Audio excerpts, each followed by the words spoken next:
Ooh, that looks tasty. Welcome, folks. Today, the Hungry Gamer is back with another mini preview, and today we're talking about Mistwind from First Fish Games, and designed by Daryl Andrews and Adrian Adamescu, and I do apologize if I mispronounced those names.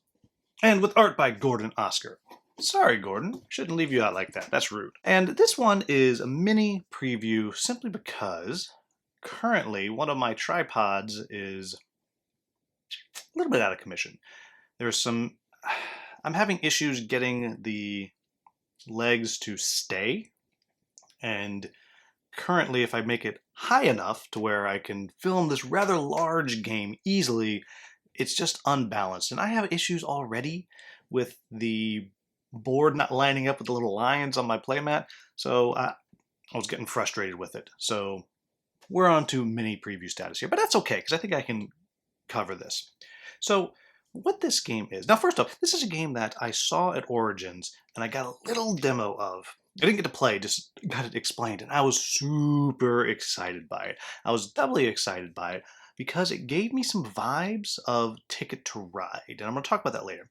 And my wife loves Ticket to Ride, just loves it, and I mean, I enjoy it a lot too. As far as a light, super light game, you don't get much better of a Euro than that, just for pure, clean fun. And then, on top of that, I'm intrigued by the themes. I didn't know I had a thing for flying whales, but I had initially backed Windward several years ago because, like, ooh, flying whales, that's cool. But then I backed out of that because you were hunting the flying whales, and they weren't even like monsters. They were just like living their life. You're out there hunting them for whatever. And I just wasn't into sky whaling. It just wasn't for me. No judgment if, you enjoy the game. I know some people think the game is great. It had some issues, and, unfortunately the company is now folded, which is a shame. But anyhow, this one, flying whales. So I'm like, okay, I'm curious again. What are we going to do? What's happening, flying whales? And this time the flying whales are transports. They transport goods from one port to another port, and they do it if you give them krill. That's it. Give them krill, they're like, okay, I'll go. If you don't give them krill, they won't move. I can get behind that. So, anyhow, what is this game? This is a game that's going to be played over 4 rounds. And 5 rounds, you have a lot of players, but 4 rounds. And each round, you're going to select 4 actions from around the board. And you have all of these different action discs. And at the beginning of the turn, you're going to pick one of your action discs, and you're going to put it face down on the board. You're not going to get to use it, one of the 5. And each one of the action discs correlates to a specific action on one of the 4 sides of the board. So that means if I have my 1, there are 4 different things I can use. However, on 3 of the sides of the board, once someone's taken it, it's gone. You are blocked. You are locked out. And so you'll be putting these down, and it might be just getting resources, being steel, wood, krill, or money. On another side, you might be hiring a person. You're going to pay them some bucks, and they're going to give you an ability. It might be immediate, it might be in-game scoring, it might be use it when you want to, it might be a permanent power. On the next side, there's various actions that you're going to do. You get to move some of your transports and do a load, unload for free. You're going to get to activate some other cards you don't have access to. You're going to get employees, the character cards for free, something like that. And on the bottom is where you're going to be building. You're going to be building outposts in all these different areas around the map. Or you can build more transports, more whales. And you can't build a whale. I guess you're outfitting the whale. But those are the things that you can do. However, and then on the bottom where you're building things, multiple people can go there, and there's a bonus action that's given to whoever the last person to go to that card is. And so you're doing that to put these outposts around the board. And then after each of your action discs are selected, then you get to move your whales. And you can move all of your whales. It's very simple. If you are on a space that has one of your outposts, you can move for free. Why? Because they have krill in the outpost. Give the whale krill, it's like, okay, bye. If you're somewhere that does not have an outpost, it's going to cost you one of the krill that you have to move. So if you play your cards right, or your outpost right, you can move all the way across the map with paying 1 krill or no krill, if you do that right. And wherever it is that you stop, you're going to have a choice. And once you move, you have to move all of your whales first. Then you can do a single load or unload action with each whale. Load being whatever is on the spot that you stopped on, you're going to load it. You're going to pick up the cube, put it on the back of your whale. It's very cool looking, and you're done. Or you're going to unload. And that's when you get to the cities or when you get to the capitals. When you go there, you're going to give them what they want. It's going to be a little tile out there that says they want medicine. Deliver medicine, you take the tile, you get the reward written next to it, and it's going to be worth points at the end of the game. And that's most of what's going on. There's some special route bonuses you can get. Everyone gets dealt a special route card where they're trying to connect various cities with their network of whales and outposts. And there's each of the capital cities has a place that they want to be networked to. But for the most part, that's what is going on. There's also some special achievements that you can achieve. So what do I like about this game? First thing is, for a game that is quite simple to play, you have to be exceedingly careful with the choices you make for your actions, because there's ramifications, because people will know you have played your one. You don't have that anymore, so that's going to allow people to kind of decide what it is that they want to do.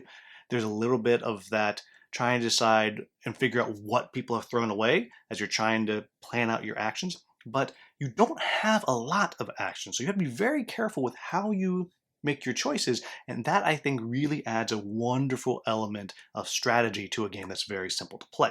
The next thing I'll say is I particularly like that the character cards and the port cards, they rotate every round, so those are regularly changing throughout the game, and while the two sides of the board, those actions are always the same. I think that works particularly well. The next thing I'll say is, and I've already alluded to this, I think the interaction of this game is very, very good. Because unlike in Ticket to Ride, the only real interaction that you have is maybe you take a card someone wants. Well, sure, you're still doing that here. You might take the action that they want.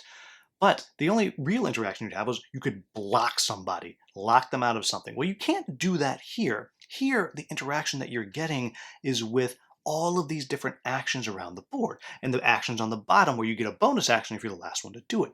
There is a lot of interaction going on there, in the sense that you have to pay attention to what the other players are doing so you can get the most out of all of those actions. I think that works fantastically. And then the last thing I'll say is, which I love the most, is the movement of the whales. I think it's great. I love it. I love the way you're just moving around. You can shoot across the board if you plan yourself properly. And I think it works really, really well. I think it's very clever. I love thematically that the whale's like, I ain't going nowhere. You can't make me. Ooh, Krill, I'm there. Great. I just love that part of it. So what are my quibbles with the game? First thing is, you can absolutely screw yourself. Last time I played, I had a turn where I just couldn't get enough krill, and I had stranded myself somewhere, and so I had multiple turns. Not rounds, but multiple turns where I was just slowly, barely moving a whale to get back where I wanted it to be because I had planned poorly. So you can absolutely screw yourself over. The next thing I'll say is, I wish there was a way to get more of those route cards. I probably keep calling them route cards, but something about those are very fun to me. And they're not easy because you're constantly changing your network, but I wish there was a way to get more of those. I find those very interesting because it gives you a target of things to do. It gives you something to work towards and kind of branch out from there. And it's a very, very satisfying the way those work. And I wish I could get more of them. The last thing I'll say is, this game is dangerous to me in one way. It's dangerous to me because there is such a wonderful opportunity for expansions. Now, these are not in the game, but I'm already thinking, oh my gosh, what are factions? I want faction powers. Oh my gosh, what if there was different types of outposts I could build? What if this outpost let me do this thing, and this outpost let me do this? And my mind is already going. And so I think this is a game that we are seeing now. This base version is a very cool game, but it could be so much more. Now, is that a negative? Not necessarily, but it's just something that I am already thinking about. So there you have it, folks. That is Mistwind.